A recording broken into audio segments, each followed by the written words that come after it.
Di tengah tingginya harga minyak dunia Brent dan juga WTI, minyak dari Rusia, yaitu Urals, dibanderol dengan harga yang cukup miring. Harga minyak dunia masih melambung tinggi, tapi Rusia malah berani menawarkan pasokan minyak buminya dengan potongan harga yang cukup besar. Apakah Indonesia akan menyambut pasokan minyak dengan harga miring ini? Apa saja resikonya kalau Indonesia beli pasokan minyak Rusia ini? Kita akan bahas di channel ini, channel Prima Plastindo, supplier dan fabrikasi biji plastik original dan daur ulang berkualitas. Jangan lupa cek info Prima Plastindo di Facebook, Instagram, dan juga TikTok untuk mengetahui produk bahan baku yang didistribusi oleh Prima Plastindo, sahabat mitra biji plastik berkualitas yang dapat dipercaya.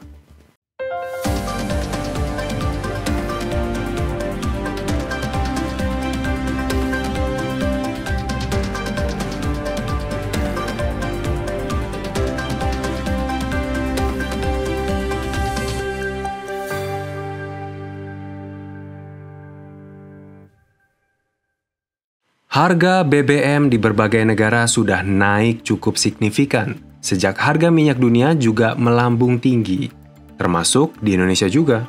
Meskipun memang kenaikannya di Indonesia cukup teredam oleh subsidi BBM pemerintah.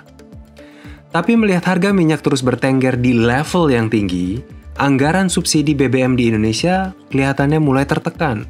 Terlihat dari lonjakan harga BBM non-subsidi yang cukup besar selisihnya dengan yang subsidi.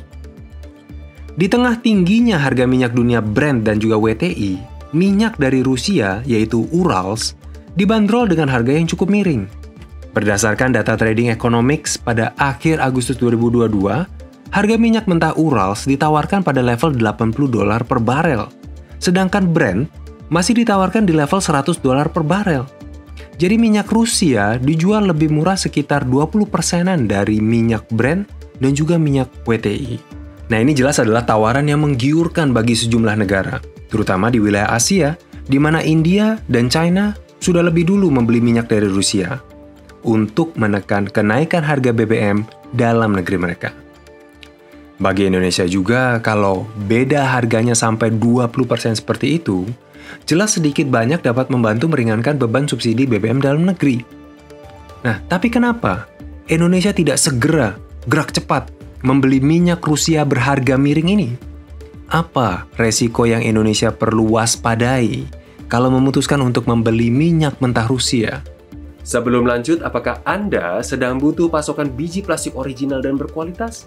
Seperti biji plastik GPPS merek VNPS tipe 525 dengan kualitas bening sedikit bluish, atau biji plastik GPPS merek Trinseo 666H dengan kualitas bening transparan, atau mungkin jenis biji plastik lainnya? Kunjungi segera website Prima Plastindo di www.primaplastindo.co.id yang menyediakan biji plastik GPPS, HIPS, PP, PE, dan ABS original, berkualitas dan terjamin. Jangan ragu hubungi via WhatsApp atau sosial media Prima Plastindo di Facebook, Instagram, dan TikTok untuk informasi pasokan biji plastik yang Anda butuhkan. Prima Plastindo, supplier dan fabrikasi biji plastik original dan daur ulang berkualitas. Kembali ke topik utama.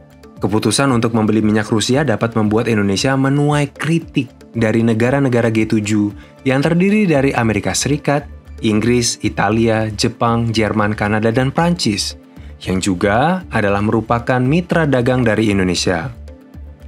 Tidak hanya kritik sebenarnya yang ditakutkan, tapi juga penolakan produk ekspor asal Indonesia ke negara-negara tersebut, yang dapat berujung pada pelemahan ekonomi nasional dan mempersulit pencarian pasar baru.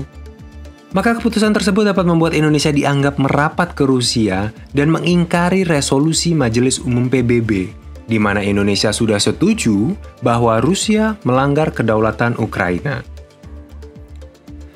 Tapi di sisi lain, jika Indonesia setuju untuk membeli minyak Rusia ini, keputusan ini akan disambut baik oleh negara-negara anggota BRICS, yaitu Brasil, Rusia, India, China, dan Afrika Selatan. 5 negara yang perekonomiannya sedang bertumbuh pesat. Resiko lain yang perlu dihadapi Indonesia adalah bagaimana obligasi global Pertamina yang diterbitkan semuanya dalam denominasi dolar Amerika Serikat. Jadi banyak yang khawatir bahwa pembelian minyak Rusia ini dapat membuat adanya embargo dari pemerintah Amerika Serikat. Ini jelas akan membuat pertumbuhan ekonomi Indonesia jadi timpang, jadi terhambat. Maka Indonesia perlu pertimbangkan resiko geopolitik dan juga resiko ekonomi yang mengiringi hasil dari keputusan pembelian minyak Rusia ini. Memang, keuntungan dari membeli minyak Rusia ini sendiri untuk Indonesia bisa dibilang cukup menggiurkan. Karena kualitas minyak mentah Urals Rusia ini amat baik dan harganya juga bersaing. Apalagi kalau pembeliannya langsung ke Rusia tanpa perantara negara ketiga. Ini dapat berpotensi menstabilkan harga BBM dalam negeri dan juga stabilitas pemerintah Indonesia. Untung ruginya memang perlu dipertimbangkan baik-baik. Tapi bagaimana menurut Anda? Keputusan seperti apa yang cocok dalam hal ini? Tinggalkan pendapat Anda di kolom komentar di bawah dan jangan lupa untuk subscribe channel ini agar Anda selalu update berita terbaru seputar bisnis, terutama industri plastik. Sampai jumpa di video-video berikutnya.